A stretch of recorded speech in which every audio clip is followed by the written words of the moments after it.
اب ہم شروع کرتے ہیں یونس علیہ السلام کا قصہ۔ یونس علیہ السلام ایک عظیم اور کریم نبی تھے۔ ان کا قصہ قرآن کریم میں ایک انوکھا قصہ ہے۔ آپ کے والد کا نام متا تھا اور آپ سیدنا ابراہیم علیہ السلام کی نسل سے تھے۔ آپ کا ایک نام ذوالنون بھی ہے، یعنی مچھلی والے۔ النون کا مطلب ہے مچھلی۔ اسی طرح آپ کو صاحب الحوت بھی کہا جاتا ہے۔ اللہ تعالیٰ نے آپ کو ان سب ناموں سے پکارا ہے۔ آپ کو ایک عظیم بستی کی طرف مبعوث کیا گیا۔ اس بستی کا نام نینوا تھا۔ یہ عراق کے شمال میں واقع تھی، موصل کے بالمقابل تھی۔ ان دونوں کے درمیان دریائے دجلہ واقع تھا۔ موصل دریائے دجلہ کے کنارے واقع تھا، جبکہ اس کے بالکل سامنے نینوا کی بستی تھی۔ امام ابن کثیر رحمت اللہ علیہ نے نینوا کے بارے میں اور ان آثار و باقیات کے بارے میں لکھا ہے جو ان کے زمانے میں موجود تھیں۔ وہاں کچھ بت تھے جو اوندھے منہ گرے پڑے تھے۔ اللہ تبارک و تعالی نے یونس علیہ السلام کو نینوا کی طرف رسول بنا کر بھیجا۔ سورۃ الصافات آیت 139 میں ہے، اور بے شک یونس رسولوں میں سے تھے۔ آگے اللہ آیت 147 میں فرماتے ہیں، اور ہم نے اسے 1,00,000 بلکہ اور زیادہ آدمیوں کی طرف بھیجا۔ یعنی ان کی تعداد 1,00,000 سے زیادہ تھی۔ رہا یہ سوال کہ لاکھ سے کتنے زیادہ تھے، اکثر علماء کرام نے وضاحت کی ہے کہ وہ 1,00,000 سے قریباً 20,000 زیادہ تھے۔ اس طرح بستی والوں کی تعداد 1,20,000 تھی، اور یہ سب کے سب کفر پر تھے۔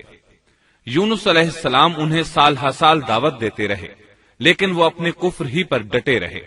پھر انہوں نے سیدنا یونس علیہ السلام پر ظلم و جبر شروع کر دیا، انہیں دھمکیاں دی، مصائب و آلام سے دوچار کیا۔ مطلب یہ کہ جس طرح دوسرے انبیاء کرام کے ساتھ کیا گیا، ان کے ساتھ بھی وہی سلوک ہوا۔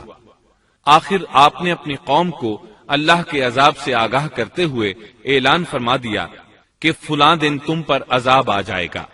پھر خود غصے کی حالت میں اس بستی سے نکل گئے، جبکہ اللہ تعالیٰ نے انہیں متعین دن کی مہلت دینے کی اجازت تو دی تھی، لیکن اس بستی سے نکل جانے کا حکم نہیں دیا تھا۔ جب آپ نے انہیں یہ مہلت سنائی تو خود غصے کی حالت میں بستی سے نکل گئے۔ سورہ انبیاء آیت 87 میں اللہ تعالیٰ فرماتے ہیں، مچھلی والے کو یاد کرو جبکہ وہ غصے سے چل دیا اور خیال کیا کہ ہم اسے نہ پکڑ سکیں گے۔ اس آیت کی تفسیر میں امام رازی رحمہ اللہ لکھتے ہیں، جس نے یہ گمان کیا کہ اللہ تعالیٰ اسے پکڑنے کی قدرت نہیں رکھتا، وہ آدمی کافر ہے۔ سیدنا امیر معاویہ رضی اللہ عنہ سے روایت ہے، انہوں نے سیدنا ابن عباس رضی اللہ عنہما سے کہا، آج رات قرآن کریم کی چند آیات کے معانی میں الجھ کر رہ گیا ہوں۔ مجھے کوئی راستہ سجھائی نہیں دے رہا کہ اس الجھن سے کس طرح نکلوں۔ مجھے بس آپ ایسے نظر آتے ہیں جو ان آیات کا مطلب بتا سکتے ہیں۔ کم از کم میں ان آیات کی تفسیر اور تعبیر نہیں سمجھ سکا۔ ابن عباس رضی اللہ عنہما نے پوچھا، وہ کون سی آیات ہیں؟ سیدنا امیر معاویہ رضی اللہ عنہ کہنے لگے، یونس علیہ السلام کا یہ خیال کرنا کہ اللہ تعالیٰ ان پر قدرت نہیں رکھتے۔ یہ سن کر سیدنا ابن عباس رضی اللہ عنہما نے فرمایا، اس سے مراد یہ نہیں۔ یہ لفظ قدر یہاں تنگی کے معنی میں آیا ہے، قدرت اور طاقت رکھنے کے معنی میں نہیں۔ اللہ تعالیٰ نے قدر بمعنی تنگی اور قدر بمعنی قدرت دونوں کا استعمال کیا ہے۔ تنگی کے معنی کی مثال سورۃ الطلاق آیت نمبر 7 میں ہے، اور جس پر اس کے رزق کی تنگی کی گئی ہو، اسے چاہیے کہ جو کچھ اللہ تعالیٰ نے اسے دے رکھا ہے اسی میں سے اپنی حیثیت کے مطابق دے۔ تو اس آیت میں بھی یہی معنی مراد ہے کہ انہوں نے گمان کر لیا ہم ان پر تنگی نہیں کریں گے، یعنی ان کا خیال یہ تھا کہ اگرچہ وہ اللہ تعالیٰ کی اجازت کے بغیر نکل کھڑے ہوئے ہیں، پھر بھی اللہ ان پر تنگی نہیں کریں گے، کیونکہ وہ اللہ کے ایک معزز نبی اور رسول ہیں، اور ان کی قوم کے لوگ اللہ کی گرفت اور اس کے عذاب کے مستحق ہیں۔ انہی پر اللہ کا عذاب نازل ہونے والا ہے۔ اس عذاب کی خبر انہیں پہلے ہی سنا دی گئی ہے اور مہلت دے دی گئی ہے، مگر وہ خود اگرچہ اللہ کی اجازت کے بغیر ہی چلے آئے ہیں، پھر بھی انہیں سرزنش نہیں کی جائے گی اور وہ کسی گرفت میں نہیں آئیں گے۔ اللہ تعالیٰ ان کے لیے کوئی تنگی نہیں فرمائیں گے۔ اللہ تعالیٰ سورۃ الانبیاء آیت 87 میں فرماتے ہیں، اس نے خیال کیا کہ ہم اسے پکڑ نہیں سکیں گے۔ مطلب یہ کہ ہم انہیں کوئی سزا نہیں کریں گے اور ان پر کسی طرح کی تنگی نہیں کریں گے، اور وہ سمندر کی طرف چل دیے۔ انہی دنوں میں عذاب الہی کی کچھ علامات نینوا بستی پر ظاہر ہونا شروع ہو گئیں۔ ایک بہت بڑا سیاہ بادل ان کی طرف بڑھنے لگا۔ اس بادل میں آگ کے شعلے دکھائی دینے لگے۔ ان لوگوں نے یہ بادل ان متعین دنوں میں سے پہلے ہی دن دیکھ لیا۔ اس کو دیکھتے ہی وہ سمجھ گئے کہ جس طرح سیدنا یونس علیہ السلام نے انہیں آگاہ کیا تھا، یہ عذاب ان پر نازل ہو کر رہے گا، اور جو عذاب سیدنا لوط علیہ السلام کی قوم پر آیا تھا وہ اس کے بارے میں بھی اچھی طرح جانتے تھے۔ وہ بستی ان کی بستی کے قریب ہی تھی، اس لیے وہ ڈر گئے۔ ان کے سردار جمع ہوئے اور کہنے لگے، جیسے تم سے پہلے لوگوں پر عذاب اترا کرتے تھے، تم پر بھی یہ نازل ہو کر رہے گا، جلدی کرو، سب جمع ہو جاؤ۔ چنانچہ انہوں نے اس بات پر اتفاق کر لیا کہ سیدنا یونس علیہ السلام نے بالکل سچ فرمایا تھا۔ اللہ کی قسم، یہ بالکل وہی عذاب ہے، تم اللہ کے عذاب سے نجات نہیں پا سکو گے۔ اس سے بچنے کی ایک ہی صورت ہے کہ تم ایمان لے آؤ اور توبہ کر لو۔ اس طرح وہ سب کے سب ایمان لے آئے، لیکن سیدنا یونس علیہ السلام وہاں موجود نہیں تھے۔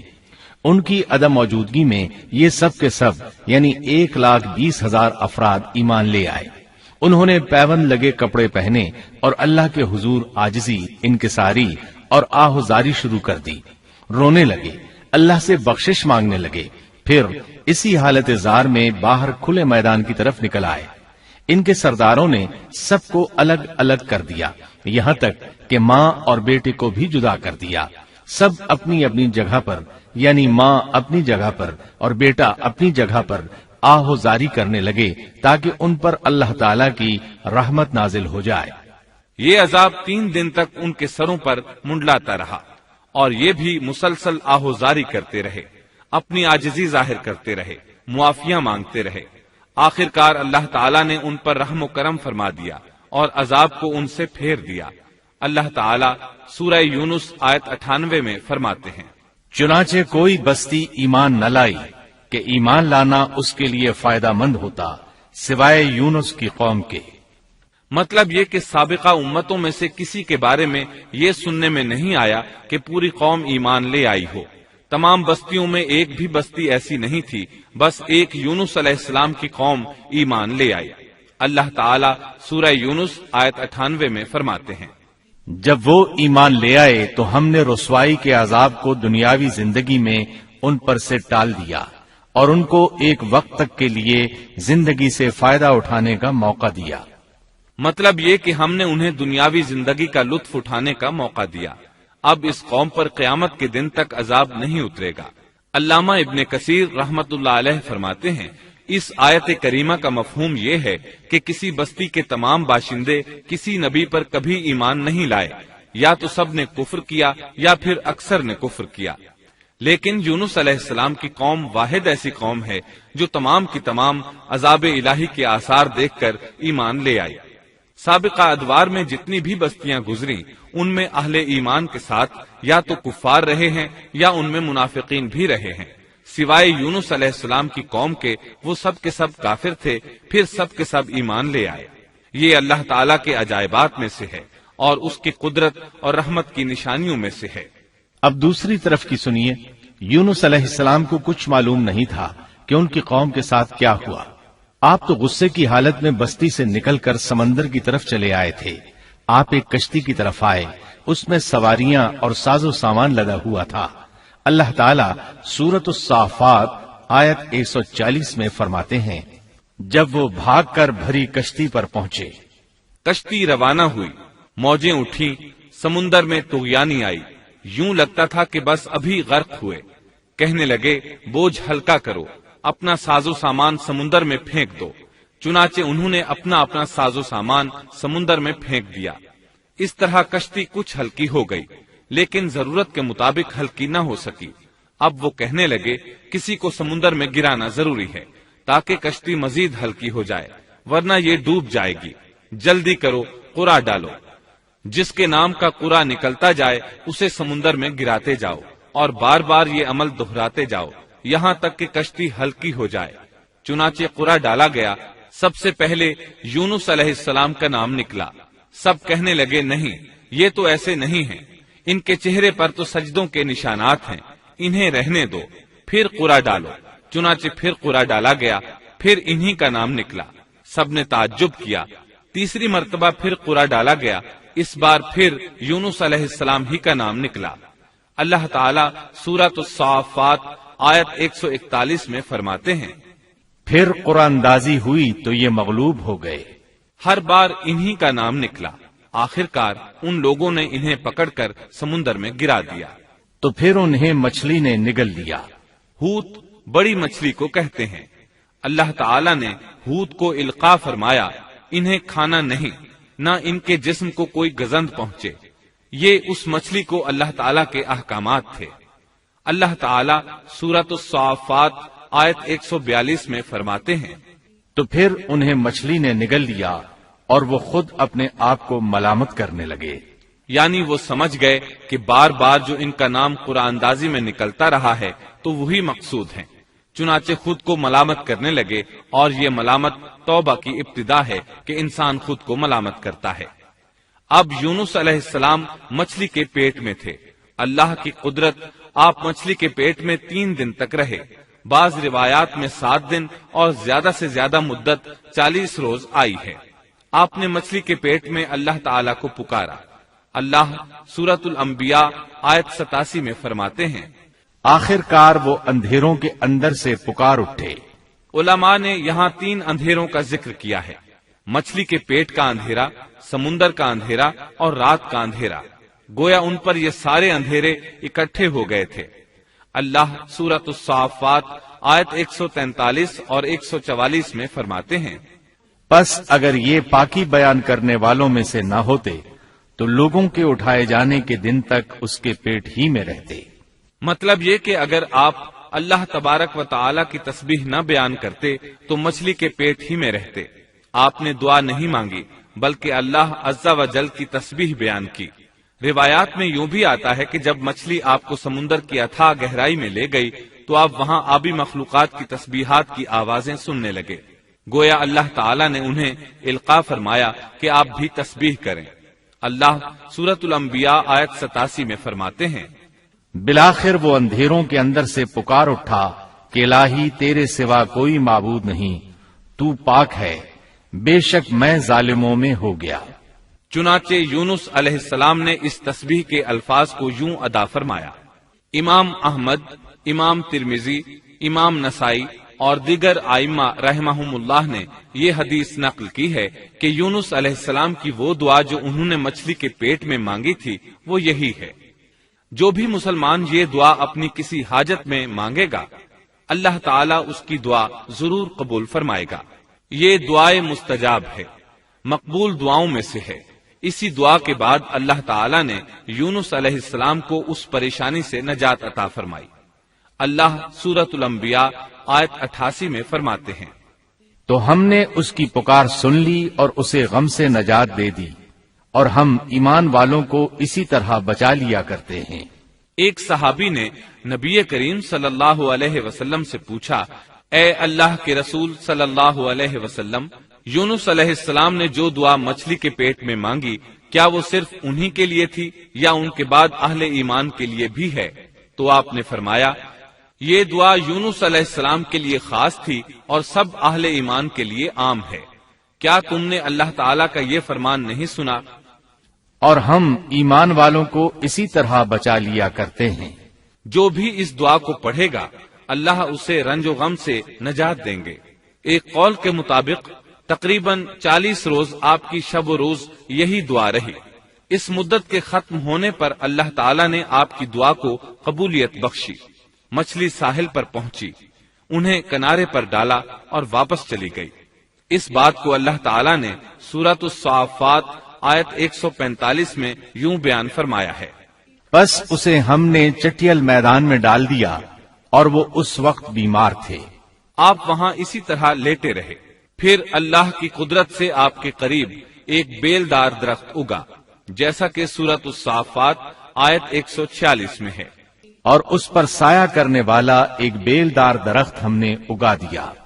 اس کدو کے درخت کے متعلق مورخین کا کہنا ہے کہ اللہ تعالیٰ نے اس درخت کا انتخاب اس لیے فرمایا تھا کہ اس درخت کے پتے چوڑے ہوتے ہیں، ان کے سائے میں انہیں ڈھانپ دیا گیا تاکہ ہوا سے اذیت نہ پہنچے، اس لیے کہ ان کے جسم سے جلد اتر گئی تھی۔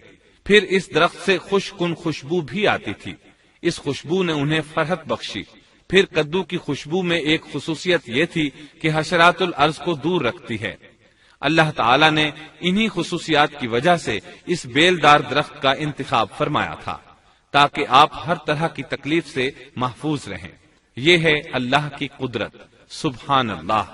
اسی طرح مفسرین یہ بھی کہتے ہیں کہ اللہ تعالیٰ نے ان کے پاس ایک پہاڑی بکری بھیج دی، وہ آپ کے قریب آتی اور آپ کے سر کے اوپر اپنی ٹانگیں پھیلائے کھڑی ہو جاتی، اس طرح اس کے تھن آپ کے منہ میں چلے آتے اور آپ ان سے خواہش کے مطابق دودھ پیتے۔ یہ تھا آپ کا کھانا اور پینا۔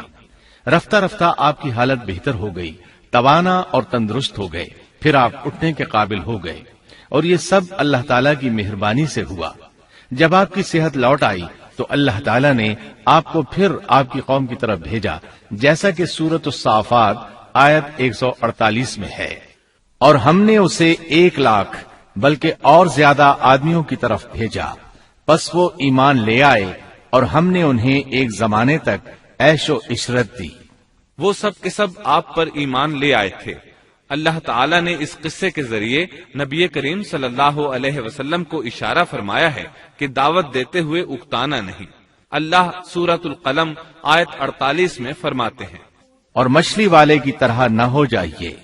ان لوگوں کو دعوت حق دیتے رہیے، دیکھیے وہ سال ہر سال دعوت دیتے رہے لیکن اکتائے نہیں، ان سے مایوس نہیں ہوئے۔ ان کی پوری بستی میں سے ایک بھی ان پر ایمان نہیں لایا تھا، لیکن جب ان سے مایوس ہو گئے تو انہیں اللہ کے عذاب سے آگاہ کر دیا اور منہ پھیر کر چل دیے تو وہ سب کے سب ایمان لے آئے۔ اللہ تعالی سورۃ القصص آیت 56 میں فرماتے ہیں، آپ جسے چاہیں ہدایت نہیں دے سکتے، بلکہ اللہ تعالیٰ ہی جسے چاہتا ہے ہدایت دیتا ہے۔ اس قصے میں بہت بڑا سبق ہے کہ کسی بھی حالت میں اللہ کی رحمت سے مایوس نہیں ہونا چاہیے اور نہ ہدایت کے معاملے میں اپنی ذات پر بھروسہ کرنا چاہیے۔ ہدایت تو بس صرف اللہ تعالیٰ ہی کی طرف سے ہے، آپ کے ذمے تو پیغام حق پہنچا دینا ہے۔ اللہ سبحانہ و تعالیٰ کے ذمے ہدایت سے نوازنا ہے۔ اللہ تعالیٰ نے انہیں پاک صاف بنا دیا، انہیں چن لیا۔ اللہ خود ہی سورۃ القلم آیت 50 میں وضاحت فرماتے ہیں، اسے اس کے رب نے پھر نوازا اور اسے نیک لوگوں میں کر دیا۔ امام مسلم نے ایک حدیث روایت کی ہے کہ نبی کریم صلی اللہ علیہ وسلم نے فرمایا، تم میں سے کوئی شخص ہرگز یہ نہ کہے کہ میں یعنی محمد یونس بن متا سے بہتر ہوں، یعنی یوں نہ کہے کہ میں سیدنا یونس علیہ السلام سے افضل ہوں، وہ اس طرح کہ وہ تو اپنی قوم کے ایمان لانے سے مایوس ہو گئے تھے اور میں مایوس نہیں ہوں۔ اس طرح بالکل نہ کہے، کیونکہ بالآخر اللہ تعالیٰ نے آپ کو چن لیا اور برگزیدہ بنا لیا اور صالحین میں داخل کر لیا۔ اس واقعے میں نبی کریم صلی اللہ علیہ وسلم کو جو ہدایت دی گئی ہے اس کا ذکر سورۃ القلم آیت 41 میں آتا ہے، پس تو اپنے رب کے حکم کا صبر سے انتظار کر اور مچھلی والے کی طرح نہ ہو جا۔ مطلب یہ کہ یونس علیہ السلام کی مانند نہ ہو جائیے جو اپنی قوم کے ایمان لانے سے مایوس ہو گئے تھے۔ یقیناً دین کی دعوت اور حق کے پرچار میں یہ بہت عظیم سبق ہے کہ داعی اللہ کو کبھی مایوس نہیں ہونا چاہیے۔ یونس علیہ السلام کا قصہ ختم ہوا